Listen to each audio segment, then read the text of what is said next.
G'day and welcome to Insights and Storytellings with me, Moon Willow. As always, it is a real honour and privilege to have your energies mixed with mine as I do these storytellings. I really feel at the moment that partnership is very key and really co-creating the world that we're living in.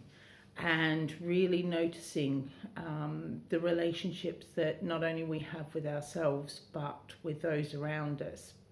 And those around us, I don't just mean those on a physical level that we are physically in contact with, but energetically. And they can be anywhere around the world. And really notice who you resonate with to bring about a deeper understanding. I have noticed recently that in some of the dialogues I've been having with various people, that it sets off. I'm trying to think of the right word. I don't know. It sets off is sort of a way around it, but I don't want to say triggers because triggers always has a negative connotation.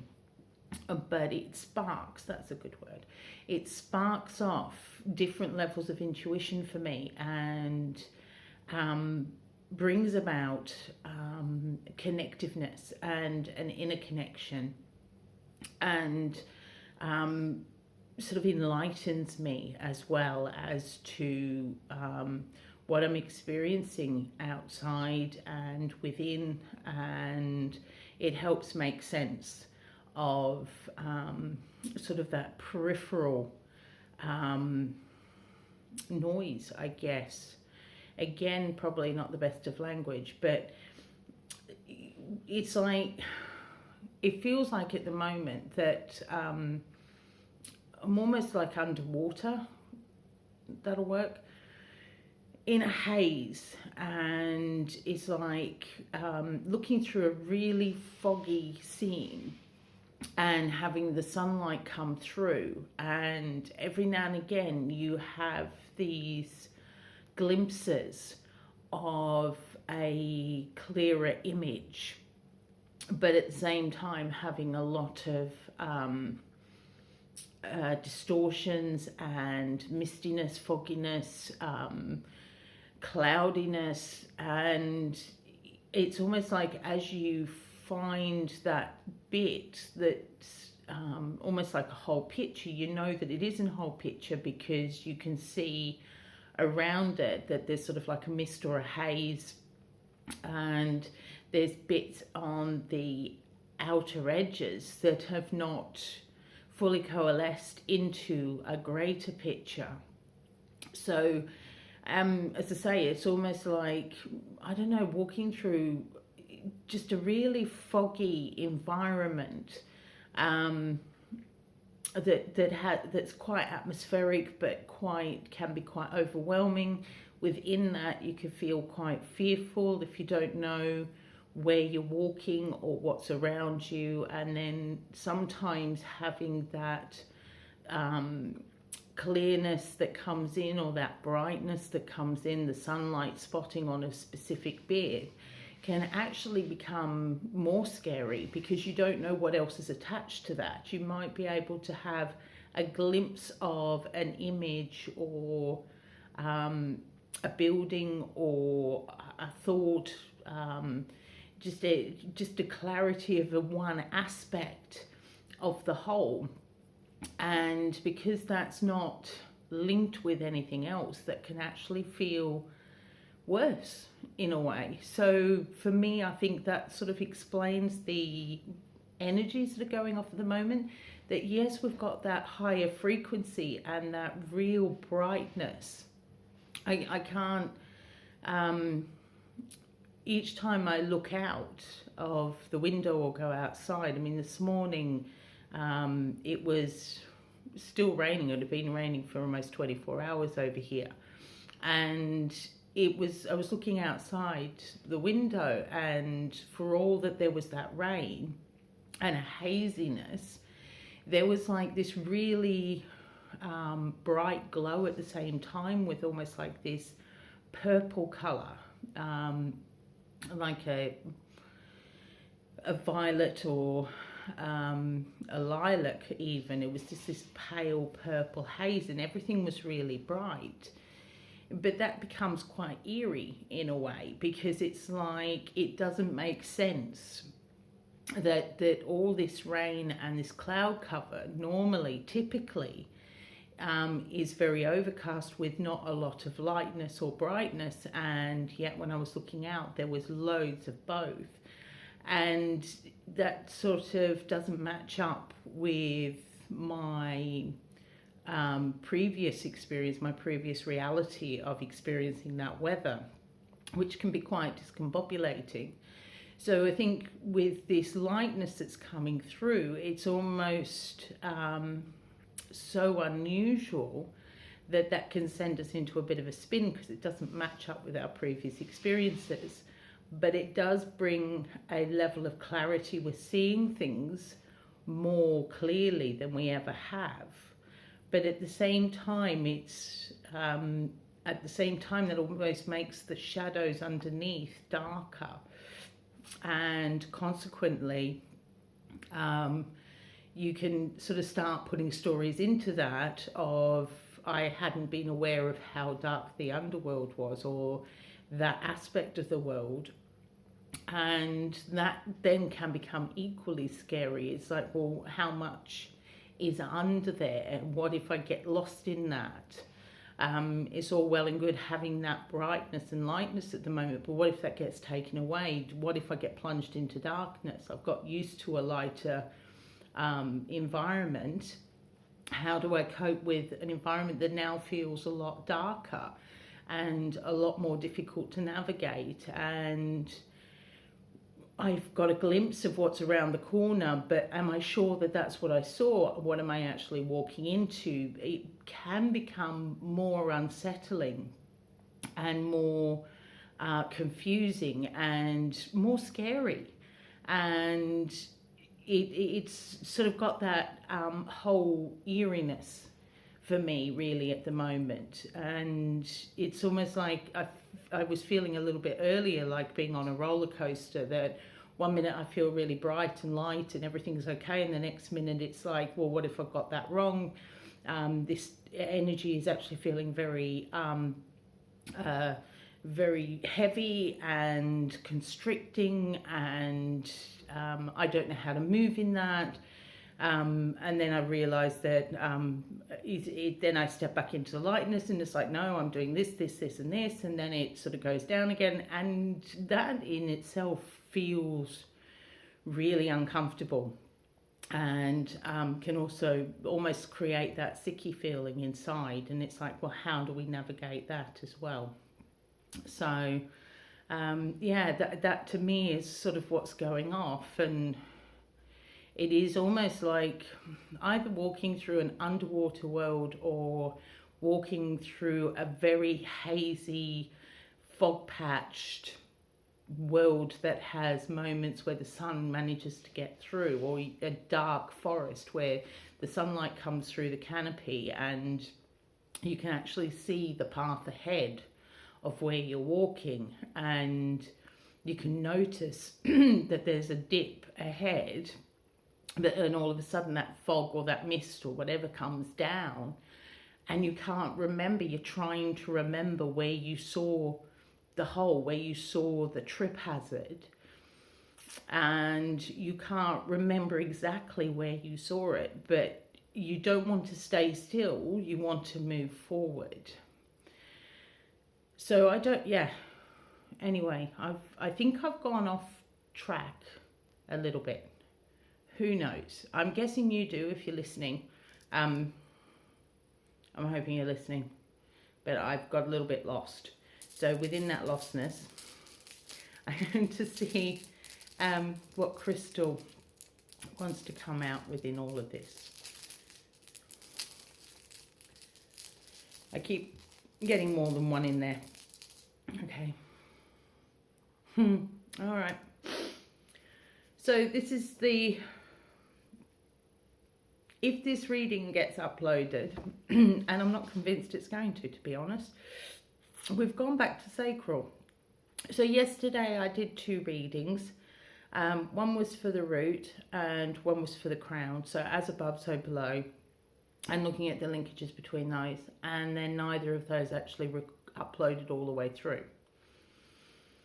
So I find it relatively amusing that today, which will be the 3rd reading in a row going up on YouTube, that is on the solar plexus and carnelian. And actually that makes a lot of sense. It really does, because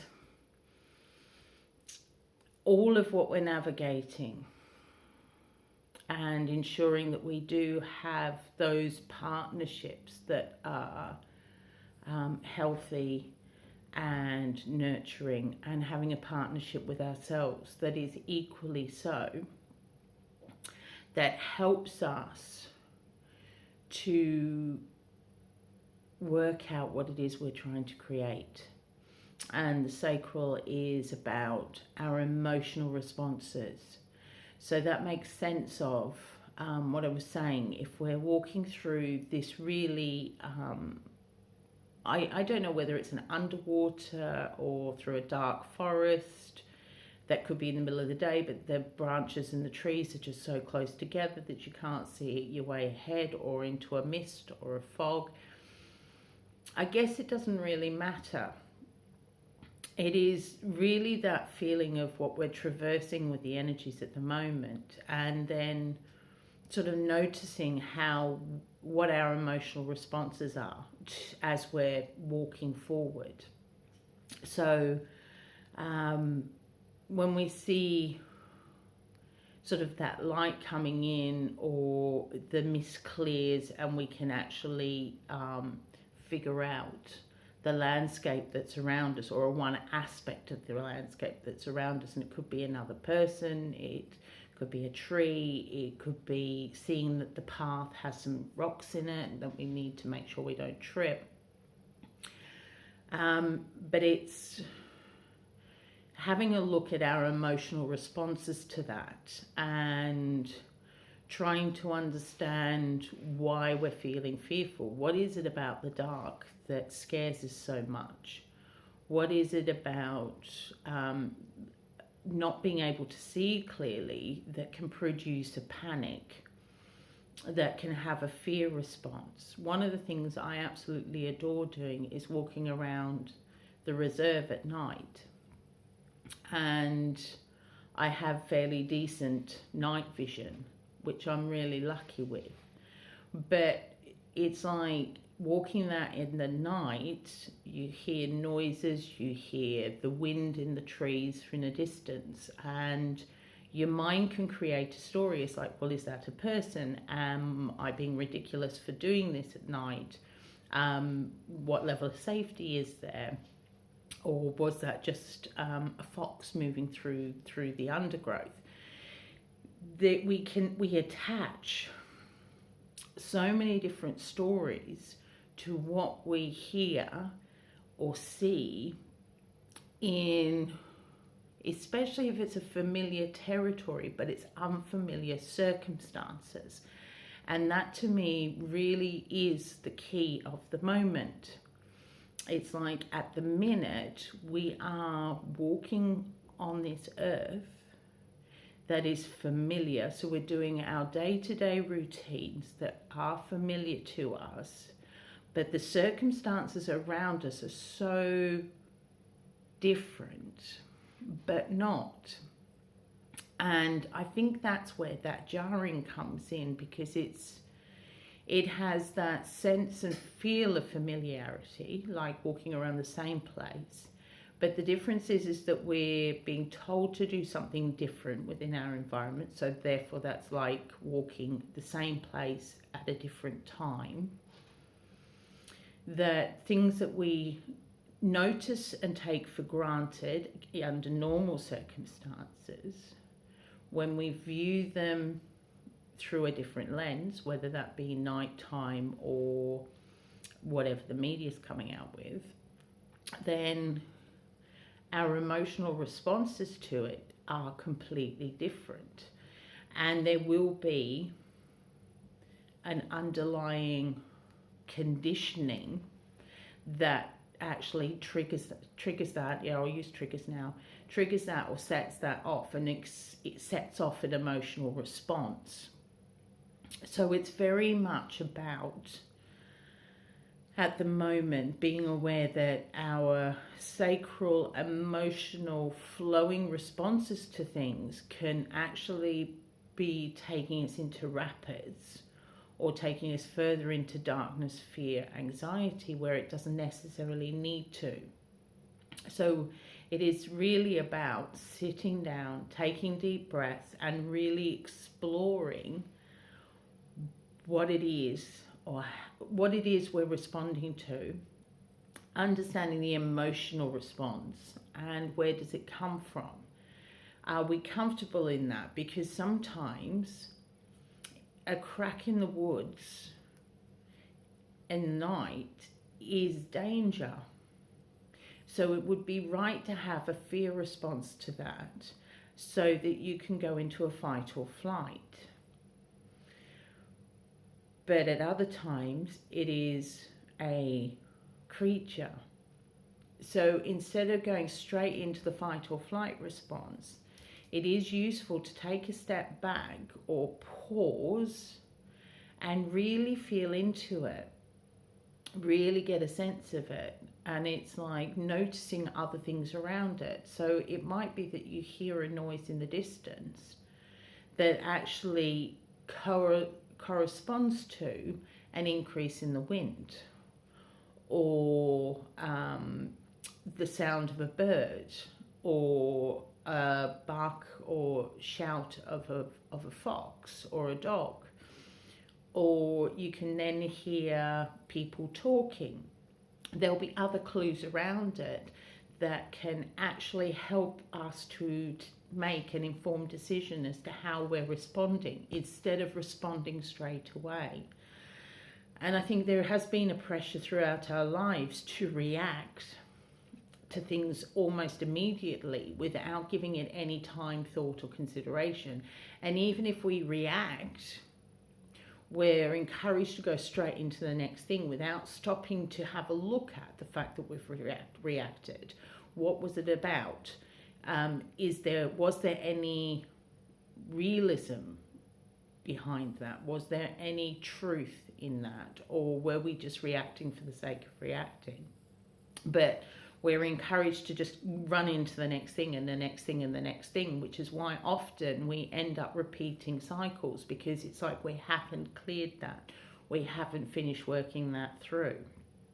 So I think it is really perfect that the carnelians come through and they are sacral, because we need to give our emotions time to be heard, so that we can really, and being in partnership with others and ourselves, we can actually really feel into what is right, how we'd like to continue living, what is the world we want to create, how do we want to create our responses to things as well, I think. So I'm going to see where the cards take us within this as well. Okay, we'll have that card.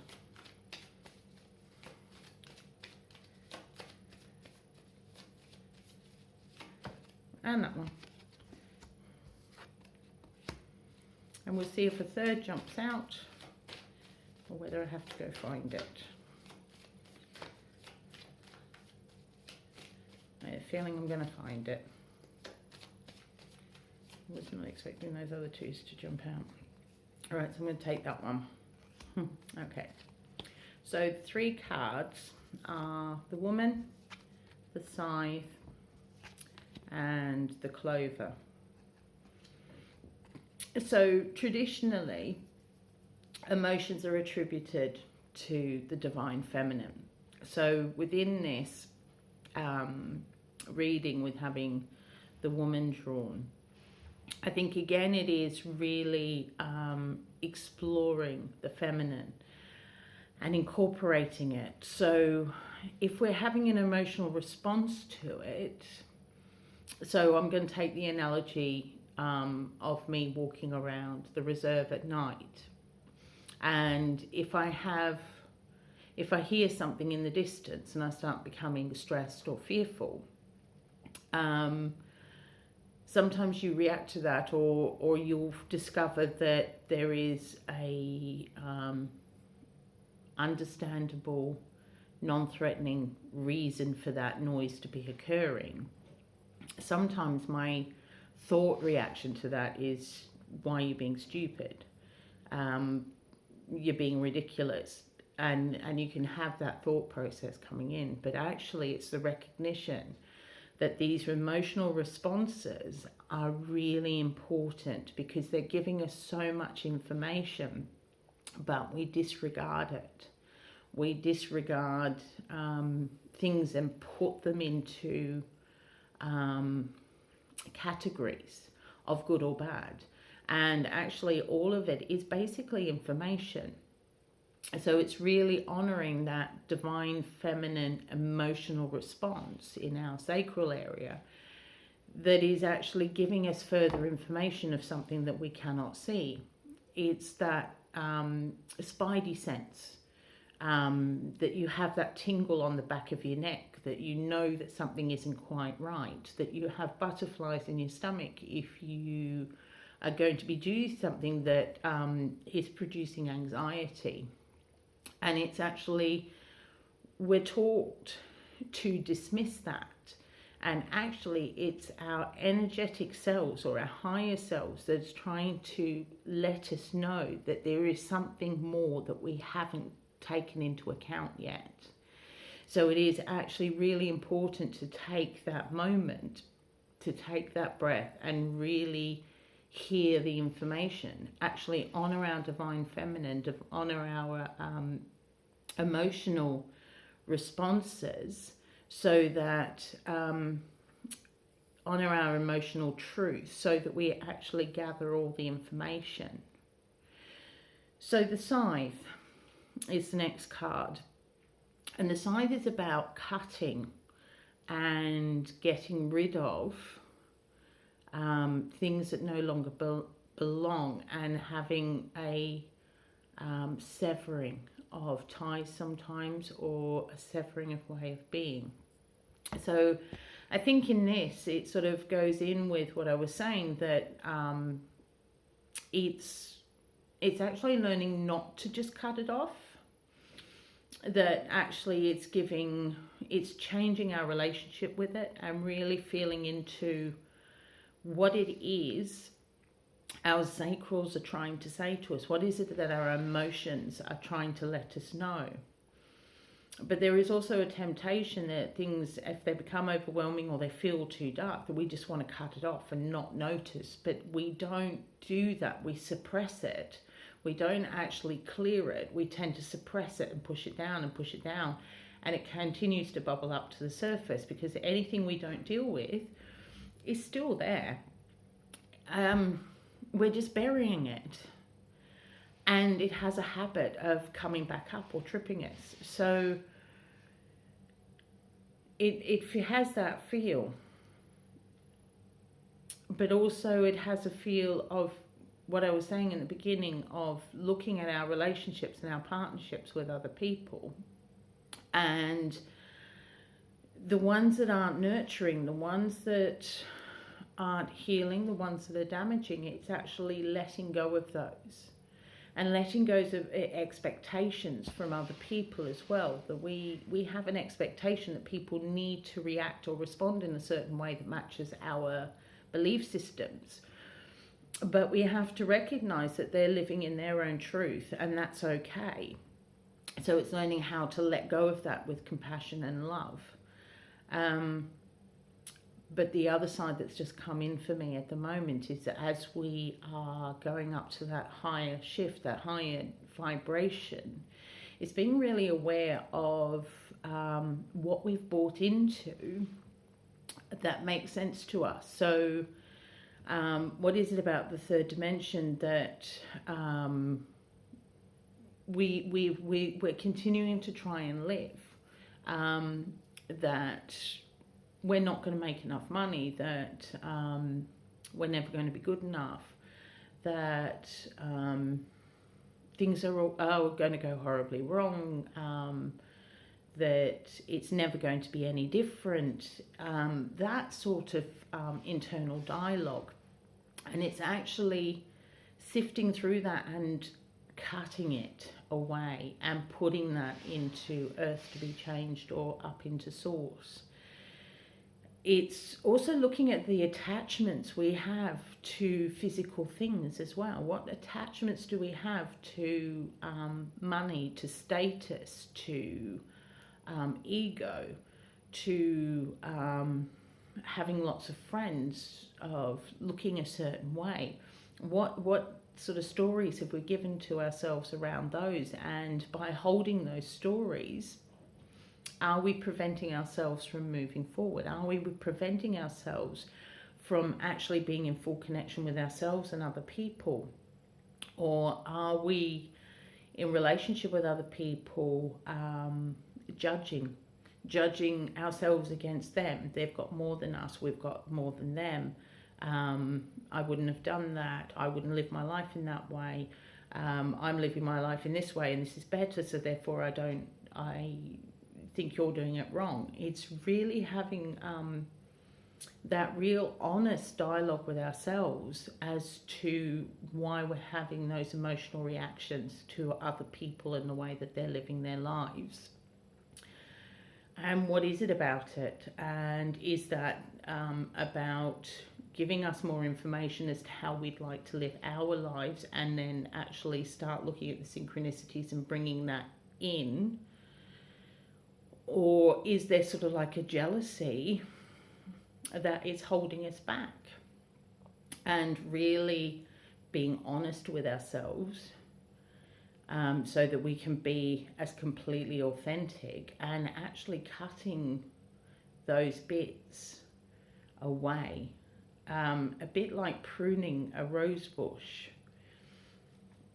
It's all well and good to let the rose bush grow year in, year out. It will still produce flowers. It will have an abundance for the first couple of years of leaves and growth. But its energy gets dissipated because it's trying to support a lot of foliage, etc., but it's not actually doing its best. It diminishes on some levels. It diminishes in smell, it diminishes in the way that it blooms. It doesn't flourish as well after a couple of years. So it's really essential that prune trees rose trees get pruned, or rose bushes get pruned, so that the growth goes into a specific way. It's like grapevines. It's really important to prune them back as well, and then they get trained to go in a certain direction. And the same could be said for us, that we need to really look at where all our energetic flow is, where our energies are going out of. Are we sending a lot of energy into a relationship that's just depleting us and we're not getting anything back? We're losing nutrients, we're losing the ability to grow.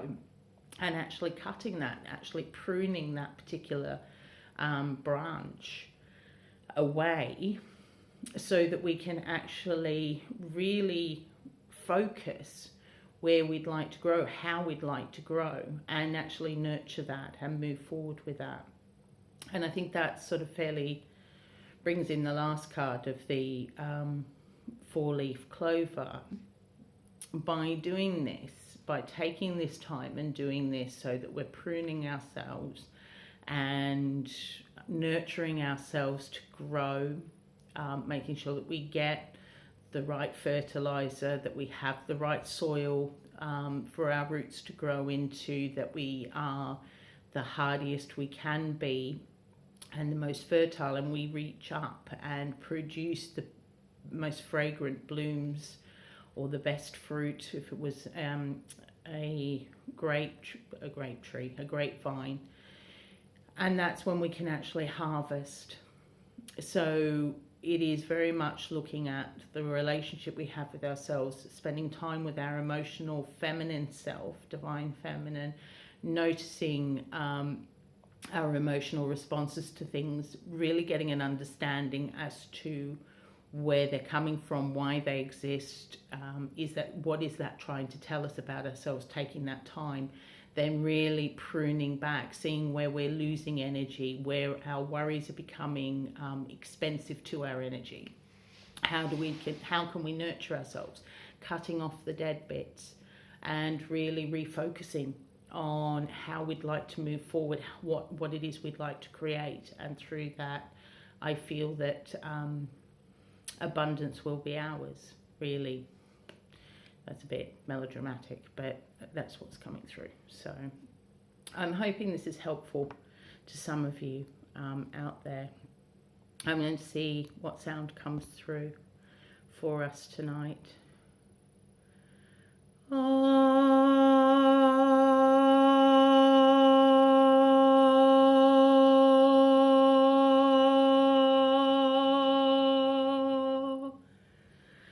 Well, I find it really curious that, well, I'm hoping this gets uploaded, that we're back on the sacral. But I do feel that this is really important time to really sift out for ourselves what it is we would like to take forward and how we can actually harness the new energies coming in. How can we use those glimpses of the world around us to help move forward into more of that. Thank you for listening. Take care of yourselves, and I hope to see you soon. In the meantime, love you all. Bye for now.